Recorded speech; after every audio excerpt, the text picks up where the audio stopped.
Viral, pria dipukul karena batuk di kereta saat pandemi corona. Pandemi COVID-19 membuat banyak orang ekstra hati-hati saat berada di sekitar orang lain. Tapi, pria ini malah menyerang penumpang lain di transportasi umum setelah orang tersebut batuk. Baru-baru ini seorang pria diserang oleh sesama penumpang di dalam kereta bawah tanah MTA menuju ke Bronx, New York City. Penyerangan itu diketahui lewat video yang beredar di media sosial setelah diunggah oleh pengguna Instagram @eugene718. Seperti dilansir Nextyear, video tersebut memperlihatkan pertengkaran dimulai setelah ada pria yang batuk.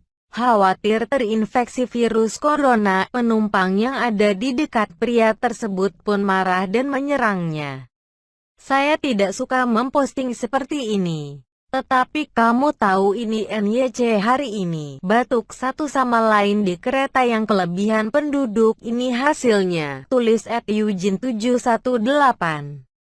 Yang pertama kali menggugah klip itu di media sosial. Pada video berdurasi 20 detik itu, penyerang dilaporkan memukul 40 pukulan dengan menggunakan kedua tinjunya. Sementara itu, korban mencoba menutupi wajahnya. Pertengkaran itu pun akhirnya berhenti meskipun penumpang lain terlihat mengabaikan kedua pria yang berkelahi ini. Menurut laporan, korban tidak mengalami cedera berat karena pukulannya ringan.